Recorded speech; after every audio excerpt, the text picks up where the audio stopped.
बिस्मिल्लाहिर्रहमानिर्रहीम। अस्सलामु अलैकुम वरहमतुल्लाहि वबरकातुह।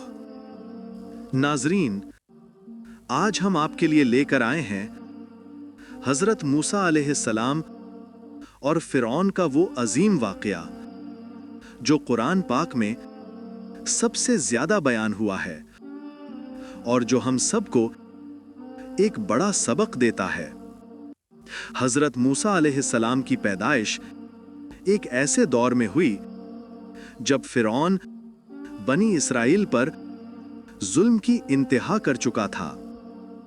वो ताकत और गुरूर में डूबा हुआ कहता था, सूरा नाज़िआत आयत 24, अना रब्बुकुमुल आला, मैं तुम्हारा सबसे बड़ा रब हूं। फ़िरऔन ने बनी इसराइल के लड़कों को कत्ल करने का हुक्म दे रखा था।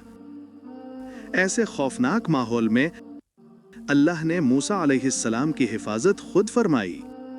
हज़रत मूसा अलैहिस्सलाम की वालिदा ने अल्लाह के हुक्म पर उन्हें संदूक में रखकर दरिया में बहा दिया।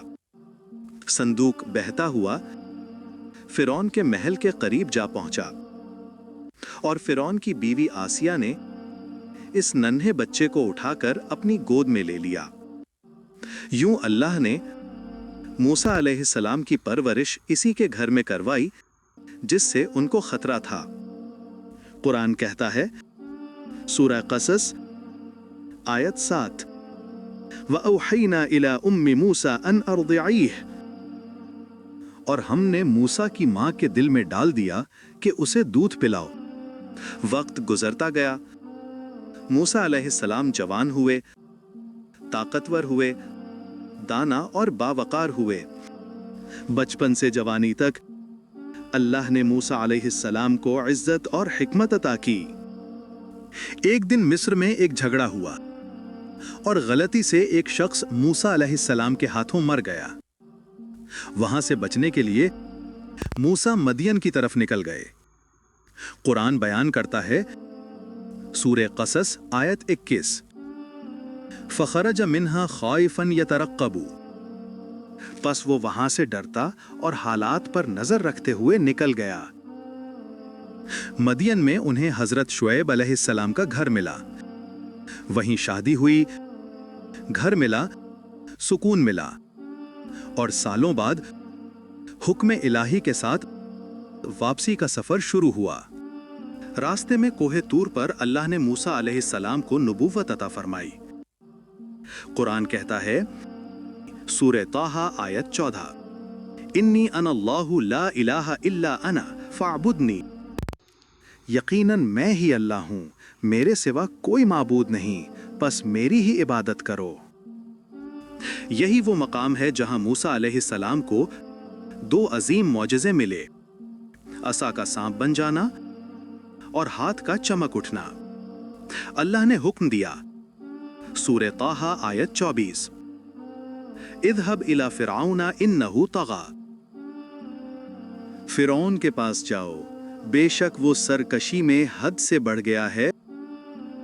मूसा अलैहिस्सलाम अपने भाई हारून अलैहिस्सलाम के साथ फ़िरऔन के दरबार में गए और तौहीद की दावत पेश की। लेकिन फ़िरौन गुरूर से बोला, क्या मैंने तुम्हें अपने घर में नहीं पाला? क्या तुम भागे नहीं थे? और फिर उसने अल्लाह की नाफरमानी में हदें पार कर दी। फ़िरऔन ने मुकाबले के लिए जादूगर बुलाए। उस दिन अल्लाह ने मूसा अलैहिस्सलाम को सर बुलंद किया।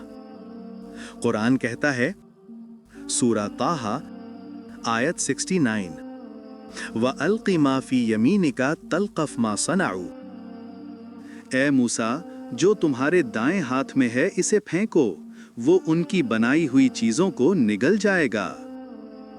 जादूगर फौरन सजदे में गिर गए और बोले, सूरा ताहा आयत 70, आमन्ना बिरब्बि मूसा व हारून, हम ईमान लाए मूसा और हारून के रब पर।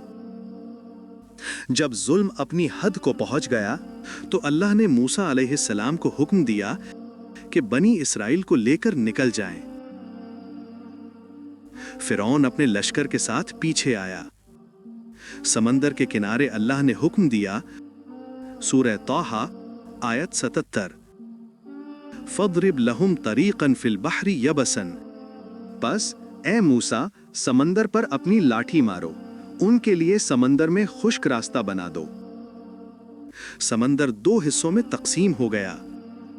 मूसा अलैहिस्सलाम अपनी कौम के साथ गुजर गए और जब फिरौन दाखिल हुआ तो समंदर दोबारा बंद हो गया। कुरान ऐलान करता है, सूरह शुआरा आयत 66, फ़अग़रक़नाहुम अजमईन, फिर हमने इन सब को गर्क कर दिया। और इसी दिन अल्लाह ने बातिल को हमेशा के लिए मिटा दिया। नाज़रीन, हज़रत मूसा अलैहिस्सलाम और फ़िरौन का ये वाक़या हमें ये सबक देता है कि हक़ चाहे कमज़ोर हो मगर अल्लाह के साथ हो तो गालिब आ जाता है, और बातिल चाहे कितना ताकतवर हो एक दिन ज़रूर मिट जाता है। अगर आपको वीडियो पसंद आई हो तो लाइक करें, शेयर करें और कमेंट भी करें। चैनल को सब्सक्राइब करना मत भूलें।